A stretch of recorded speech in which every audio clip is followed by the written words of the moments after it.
What a great day to be a Bulls fan, baby! Yo, what is going on, you guys? It's your boy King Sanders here, and we are back with another video. Honestly, this video is just one that I'm going to make just because I'm extremely excited.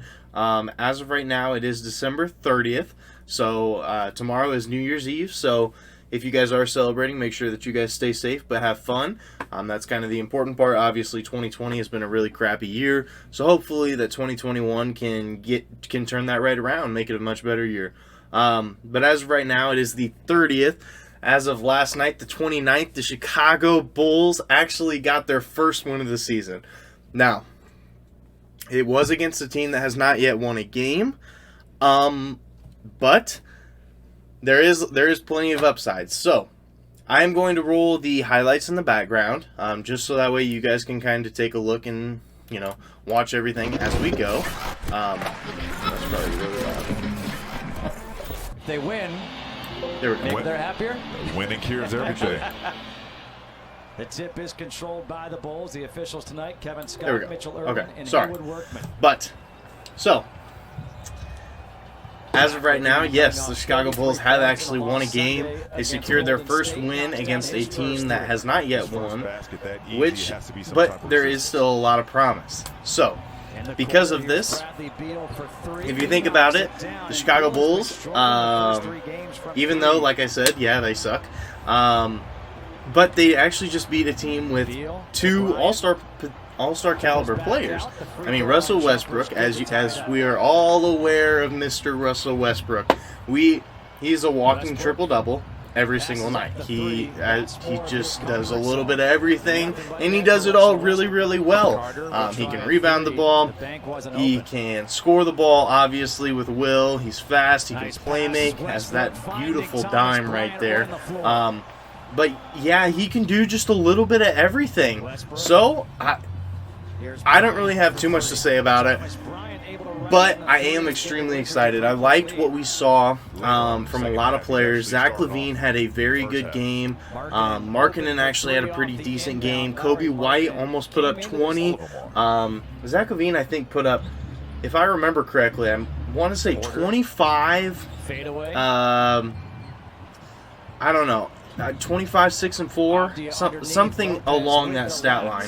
So he actually had a really good game against, I wouldn't say like a superb defensive player in Bradley Beal, but Bradley Beal is a serviceable defensive player. He's not, you know, top tier caliber or anything, but he's still pretty decent. And obviously he's a bucket, as you guys are seeing that right now. But Coby White had a good game too. He had 18, and he did quite a decent job with playmaking, getting his teammates open, stuff like that. I was just very happy overall. I know that our bench production was actually really, really good. I'm pretty sure Garrett Temple, who I don't know if he has seen a lick of the floor the entire year until now, but I don't think that he has. I think this was his actual first game in, like in the Bulls uniform, and he played pretty well. I think he had like 12 points, and I think he did some facilitating as well, had a couple of assists, but he didn't even play that much. So for what he did in that time period, he actually played really well. Another one was Otto Porter. If you guys haven't watched, any Bulls games, Otto Porter is on the bench now. Patrick Williams is starting. Russell did a great job to secure this lead. Yeah. So Patrick Williams is now starting. So if you guys haven't seen that yet, Patrick Williams shows a lot of promise, but Otto Porter was another player off the bench. I know he put up double-digit points, which is always something that we love to see. So, I mean, it definitely gives me a little bit of hope. There's his first three right there, but it gives me a little bit of hope. It gives us a little bit of depth. I really like that. Apparently, we're playing Sato like a lot of minutes, but I don't know. I know we're playing Sato a lot of minutes, but he's actually been pretty good. And even though, I mean, but the thing that really impressed me the most, in all seriousness, was the fact that we didn't have a player score 30 at all. Our highest scorer was Zach LaVine with 25. But Bradley Beal actually put up 30. Russell Westbrook put up a triple-double. And because of that, and even though all of that still went down, we still won the game, which is crazy to me. That's not something that we see very often.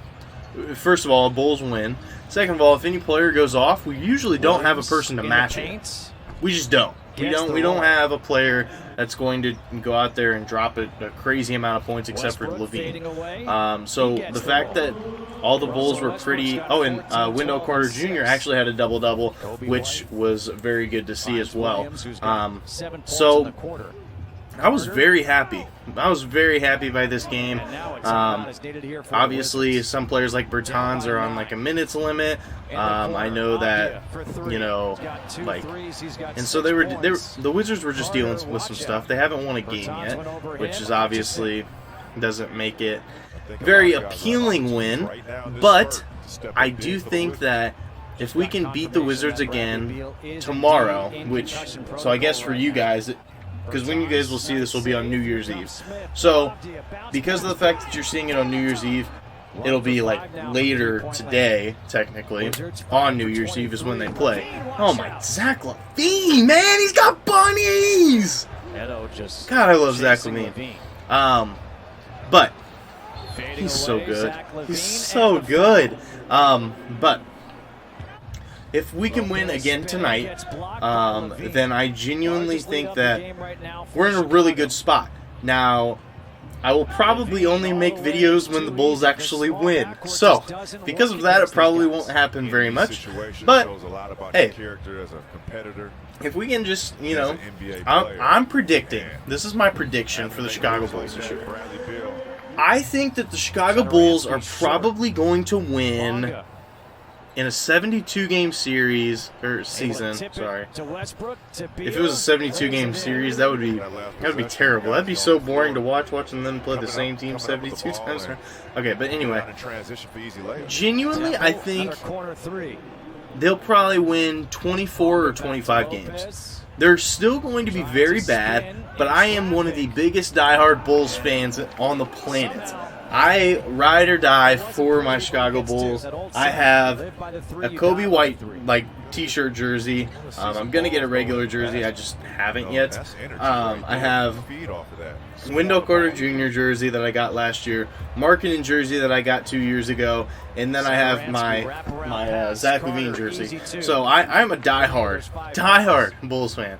But I genuinely, with all my heart, think that they'll probably win 24, 25 games this year. They won't be, I don't think that they'll be a playoff team whatsoever. Just because, you know, there's a lot of good teams out there, and the Bulls are not one that I sit there and look at and think, wow, yeah, these guys are really good. Yeah, no. But, hey, I am very excited that the Chicago Bulls won a basketball game. That's huge to me. They played really well, too, especially on the defensive end of the floor, which obviously part of that is going to be because of the coach, Billy Donovan. Billy Donovan's kind of showing them some stuff that, you know, Hoiberg was not able to show them. Hoiberg and Boylen were just terrible coaches in general. And so adding in a guy like Billy Donovan is huge, especially for a young roster like the Chicago Bulls. Our oldest player on the roster, other than, I think, Thaddeus Young. Yeah, I think other than Thaddeus Young, our oldest guy on the roster is like 26. Like 26. And so I can only imagine, like, this team just has a very bright future. Odds are we will probably get rid of some players. We will probably switch some players up. You know, but I do see a bright future for a potential, very good starting five. I like Wendell Carter Jr. I like the way that he's trending. I like Markkanen, especially now that he's getting more shots up. I like Kobe White. I like Zach LaVine a lot, clearly. And I think Patrick Williams is actually a pretty good wing player. He's got a little bit of everything in him. Obviously, he can play defense because he went to... what was it, Florida State, I think? So that's pretty much all he did was play defense. Then, obviously, he used to play point guard up until he got into college basketball. So he can handle the ball, he can shoot, he can finish. He's really got a little bit of everything. I love Patrick Williams, and I genuinely hope the best for him. So that is going to wrap it up for me, you guys. I do hope that you guys enjoyed just watching kind of the highlights. Like I said, I'm probably going to do this for every Bulls win. So if you guys are, wanting to see any more, make sure that you guys like and subscribe. And once again, make sure you turn on post notifications so that way you guys know whenever I post. But yeah, let me know if there's anything else you guys want to see. This is King Standard signing out. Peace.